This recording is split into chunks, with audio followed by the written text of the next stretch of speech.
Merci beaucoup Alexandre Medvedovski. J'ai le plaisir d'accueillir maintenant Yvon Berland, le président d'Aix-Marseille Université.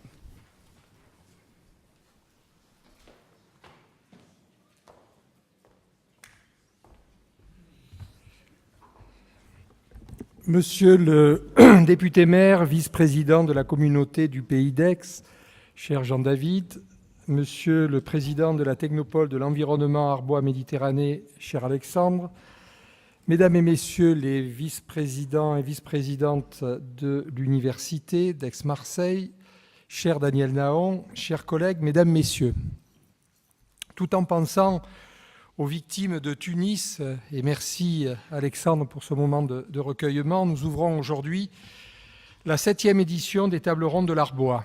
Cet événement, co-organisé par la Technopole de l'environnement Arbois-Méditerranée et Aix-Marseille Université, est aujourd'hui une manifestation scientifique bien établie et même très attendue. Ces tables rondes connaissent en effet un succès grandissant. En témoigne le nombre toujours plus important d'inscriptions, plus de 800 cette année. Le succès de ces rencontres est largement dû à la qualité et à la pertinence du programme de conférences. Je remercie, moi aussi, l'ensemble des intervenants qui participeront à cette édition 2015. Je tiens également à remercier le comité d'organisation qui a non seulement veillé au contenu scientifique, mais également au bon déroulement logistique de ces tables rondes. Et bien évidemment, j'aurai une pensée toute particulière pour mon ami Daniel Nahon, président du directoire de la recherche d'Aix-Marseille Université, qui s'investit chaque année sans compter dans l'élaboration de cet événement et qui parvient à mobiliser les plus grands spécialistes des thèmes abordés dans tous les champs disciplinaires. Je tiens d'ailleurs à saluer l'audace des choix des thématiques de ces tables rondes. Sans l'audace, la science n'est pas, sans l'audace, la connaissance ne se dévoile pas, et sans l'audace, il n'y a pas de découverte ni d'innovation. Cette année encore, les tables rondes de l'Arbois réunissent universitaires, acteurs socio-économiques, société civile et public autour d'une thématique intitulée « Nature, société et sciences ». Une thématique globale alliant 3 notions fondamentales qui, à elles seules, peuvent alimenter moult débats. 3 notions à la fois simples à énoncer, banalisées dans notre vocabulaire quotidien, mais qui n'en demeurent pas moins d'une complexité et d'une sensibilité extrême à appréhender. Réunies, elles forment un triptyque dont l'homme est le dénominateur commun, à la fois origine, acteur et aboutissement. La science est l'outil développé par l'homme pour comprendre et appréhender son environnement. Elle lui a permis d'évoluer et de s'organiser en société. Longtemps, l'homme a vécu dans l'observation de la nature, en s'adaptant au rythme naturel et à son écosystème. Pour guise d'explication, il a développé des croyances et des mythes comme premier outil d'appréhension du monde. Puis l'homme a intégré la notion de temps par l'intermédiaire de la découverte des cycles, des saisons, de la répétition. De ces constats sont apparus les besoins de rendre le monde intelligible, de comprendre pour maîtriser son évolution. L'élan scientifique est né. La science comme outil de compréhension du monde, comme base de nos sociétés. La nature agit, l'homme fait, disait Kant. C'est toute la notion de la rationalité de l'homme, de sa capacité à comprendre, à décider, qui lui a permis de s'organiser en société et de construire son avenir. L'autre notion commune à ce triptyque nature, société et science est bien le concept d'évolution. L'évolution darwinienne de et par la nature elle-même, mais aussi l'évolution des sociétés développées par l'homme. La science lui a permis de comprendre la nature pour pouvoir en tirer profit et assurer son bien-être. Cela s'apparente en cela à une quête sans fin. Plus la science avance, plus les questions et défis apparaissent nombreux et plus notre soif de connaissance grandit. La mission Rosetta nous a par exemple apporté des avancées exceptionnelles en matière de recherche spatiale et astronomique, tout en soulevant de nombreuses autres questions sur l'origine et la nature de notre univers. Le professeur Braic interviendra d'ailleurs cet après-midi sur ce thème. De même, le domaine de la recherche médicale permet à l'homme de vivre toujours plus longtemps et mieux. Mais là encore, les défis restent nombreux. Épidémies, maladies incurables à ce jour, mécanismes biologiques encore non appréhendés. Enfin, en matière de connaissance du milieu naturel, là aussi, les énigmes demeurent entre la découverte de nouvelles espèces ou encore les révélations des fonds marins qui continuent à nous fasciner. On sait l'étendue de nos connaissances, mais on ne mesure pas l'ampleur de notre méconnaissance. Ces derniers jours, le genre humain a vieilli d'un coup de 400 000 ans par la découverte d'une mandibule fossilisée en Éthiopie.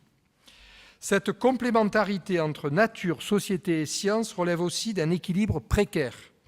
La science peut ainsi se révéler l'outil par lequel l'homme menace la nature, sa nature et par extension sa propre évolution.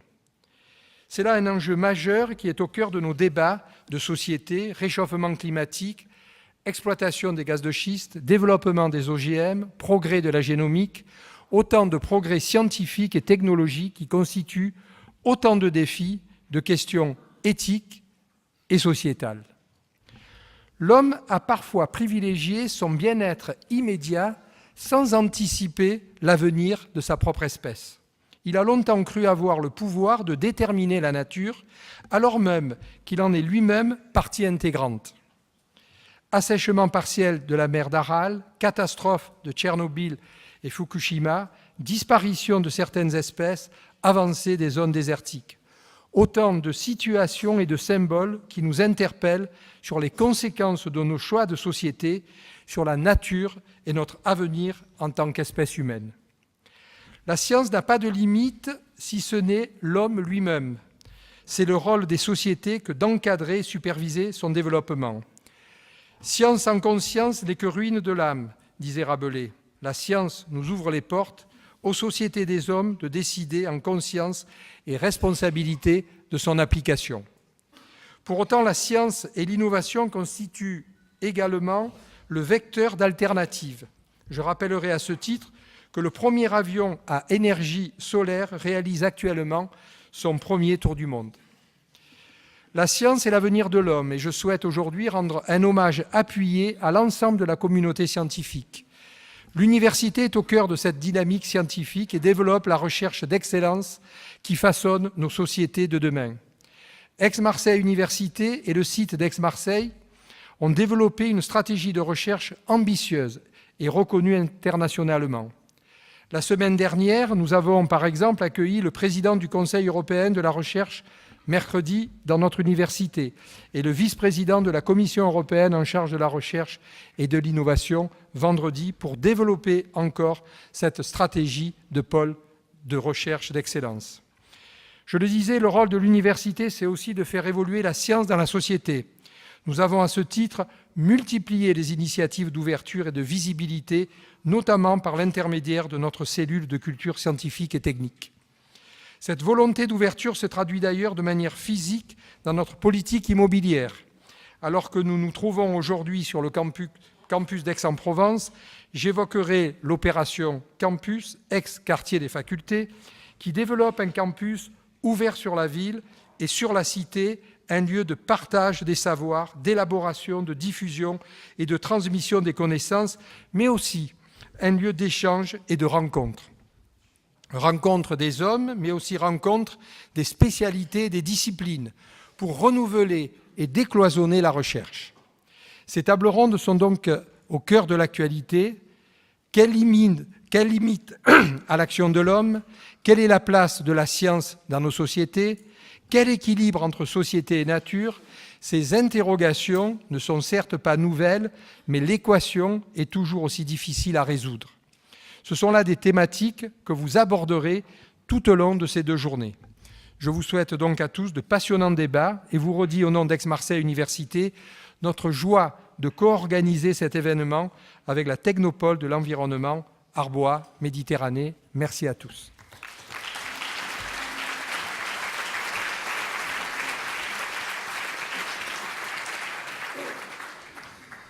Merci beaucoup Yvon Berland. Je vais enfin donner la parole à Jean-David Ciotre, donc représentant le président de la communauté du Pays d'Aix et député de la 14e circonscription.